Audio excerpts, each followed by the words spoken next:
Hello అండి, అందరికీ నమస్కారం. ఈరోజు మన టాపిక్ వచ్చేసి probiotic versus face biotics. So మనం కల్చర్లలో ప్రోబయోటిక్ యూజ్ చేస్తాం అండ్ అలాగే ఫేస్ బయోటిక్స్ కూడా యూజ్ చేస్తాం.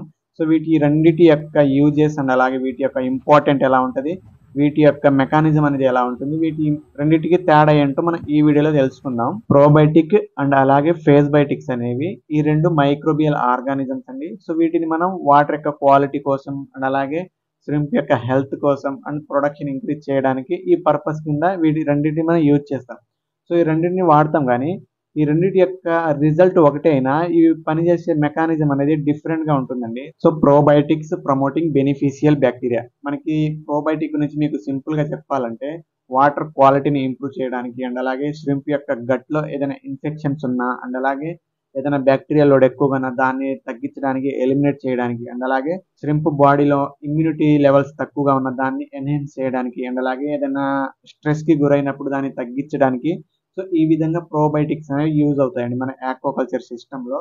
సో మనకి ఇంప్రూవ్డ్ డైజెషన్ అంటే మన ఫీడ్ అనేది ఇస్తాం కదా రొయ్యలకి. ఆ ఫీడ్ తీసుకున్న తర్వాత ఆ ఫీడ్ అనేది ఎఫెక్టివ్ గా అది డైజెషన్ అయ్యి ఆ ఫీడ్ లో ఉన్న ఇంగ్రీడియంట్స్ ఉంటాయి కదా, మనకి న్యూట్రిషన్స్ అనేవి ఆ ష్రింప్ యొక్క బాడీ అబ్జర్వ్ చేసుకొని తొందరగా డెవలప్ అవడానికి, అంటే తొందరగా గ్రోత్ రావడానికి ప్రోబయోటిక్ అనేవి ముఖ్య పాత్ర వహిస్తాయండి. తర్వాత ఎన్హాన్స్డ్ ఇమ్యూనిటీ. సో మనకి ప్రోబయోటిక్స్ అనేవి ఇమ్యూనిటీని ఎన్హాన్స్ చేస్తాయండి రొయ్యలకు. సో దీని ద్వారా ఏం జరిగిందంటే రొయ్యలు తొందరగా వ్యాధి బారిన పడకుండా ఏదైనా బ్యాక్టీరియా కానీ వైరస్ కానీ అటాక్ చేసినప్పుడు ఆ అటాక్ ని తప్పించుకోవడానికి చాలా రెసిస్టెంట్ గా దాని యొక్క ఇమ్యూన్ సిస్టమ్ అనేది పనిచేసిద్దండి.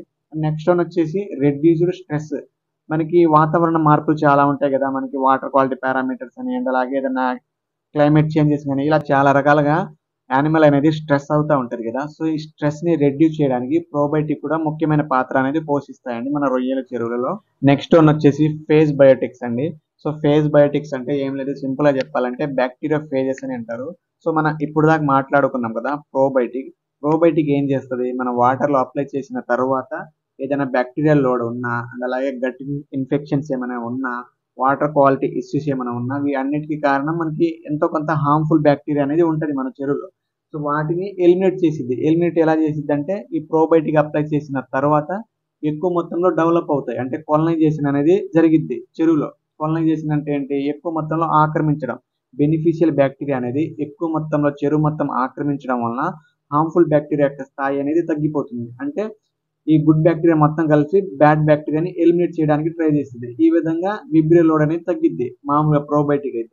కానీ ఈ ఫేజ్ బయోటిక్ అనేది ఏం చేస్తాయంటే డైరెక్ట్ గా మన చెరువులో ఏదైతే బ్యాడ్ బ్యాక్టీరియా ఉంటుందో సో దాన్ని డైరెక్ట్ గా అటాక్ చేసి దాన్ని కిల్ చేసిద్ది. సో ప్రోబయోటిక్ అనేది సింపుల్ గా ఎలిమినేట్ చేసిద్ది, కానీ ఫేజ్ బయోటిక్ అనేది డైరెక్ట్ గా దాన్ని టార్గెట్ చేసి చంపేసిద్ది. సో ఈ విధంగా దానికి దీనికి డిఫరెంట్ అనేది ఉంటుంది. సో నెక్స్ట్ వన్ వచ్చేసి ఫేజ్ బయోటిక్స్ వల్ల ఉపయోగాలు చూసుకున్నట్లయితే ఫస్ట్ హై స్పెసిఫిసిటీ అండి. సో ఇందులో మనకి సింపుల్ గా చెప్పాలంటే మన చెరువులో కానీ అండ్ అలాగే రొయ్యలో కానీ రొయ్య యొక్క గట్లో కానీ మైక్రోబయం అంటే హార్మ్ఫుల్ బ్యాక్టీరియా కానీ అండ్ అలాగే విబ్రియో కానీ ఇలాంటి ఇబ్బంది కలిగించే సూక్ష్మ జీవులు అనేది ఉంటాయి కదా, వాటిని ఈ ఫేజ్ బయోటిక్స్ అనేవి డైరెక్ట్ గా గుర్తించి అంటే వాటిని టార్గెట్ చేసి వాటిని చంపేస్తాయండి. కానీ మనకి బెనిఫిషియల్ బ్యాక్టీరియా ఉండదు కదా, సో వాటిని అనేది ఏం చేయదు, ఓన్లీ ఇబ్బంది కలిగించే సూక్ష్మ జీవులను మాత్రమే ఈ ఫేజ్ బయోటిక్స్ అనేవి చంపేసి వాటి యొక్క స్థాయిని తగ్గిస్తుంది చెరువులో. అండ్ నెక్స్ట్ చూసుకున్నట్లయితే రెడ్యూస్డ్ యాంటీబయోటిక్ రెసిస్టెంట్. సో ఇది ఏంటంటే మనకి కొన్ని రకాల బ్యాక్టీరియాస్ ఉంటాయి కదా, అవి ఏంటంటే యాంటీబయాటిక్స్ కి కూడా అవి చనిపోవు, అలా అంత స్ట్రాంగ్ గా ఉంటాయి కొన్ని రకాల బ్యాక్టీరియా. సో అలాంటి బ్యాక్టీరియాని కూడా ఈ ఫేజ్ బయోటిక్స్ అనేవి వాటిని గుర్తించి వాటిని టార్గెట్ చేసి వాటిని చంపేస్తుంది. సో చాలా వరకు ఈ ఫేజ్ బయోటిక్స్ అని ఎలాంటి టైప్స్ ఆఫ్ హార్మ్ఫుల్ బ్యాక్టీరియా ఉన్నా వాటిని కిల్ అనేది చేసేసిద్ది, చెరువులో అయితే ఉంచదు. సో నెక్స్ట్ వన్ వచ్చేసి ఎన్విరాన్మెంటల్లీ ఫ్రెండ్లీ అండి. సో మనకి దీంట్లో ఈ ఫేజ్ బయోటిక్స్ అనేవి ఉంటాయి కదా, ఇవి ఇన్ కేస్ వాటి యొక్క లైఫ్ స్పాన్ అయిపోయిన తర్వాత తొందరగా డికంపోజ్ అనేది అయిపోతాయండి. దీనివల్ల ఎటువంటి ఎన్విరాన్మెంట్ కి కానీ పాండ్ కి కానీ సాయిల్ కి కానీ ఎటువంటి ప్రాబ్లం అనేది ఉండదు వీటి వల్ల. నెక్స్ట్ వచ్చేసి మన చెరువులలో ఫేజ్ బయోటిక్స్ వాడాలా లేదా ప్రోబయోటిక్స్ వాడాలా. సో దీని గురించి చూసుకున్నట్లయితే మన చెరువు యొక్క సిచ్యువేషన్ బట్టి వీటిని వాడుకోవాల్సి వచ్చిందండి. ఇన్ కేసు కొన్ని సందర్భాల్లో చెరువులో బ్యాక్టీరియా లోడ్ ఎక్కువగా ఉందనుకో, విబ్రియో కానీ ఇలాంటి సమస్యలు ఎక్కువగా వస్తున్నాయి అనుకో, మనకి ఫేజ్ బయోటిక్స్ అనేవి బాగా పనిచేసిద్దండి. ఎందుకంటే అవి తొందరగా బ్యాక్టీరియా లోడ్ ని తగ్గిస్తుంది.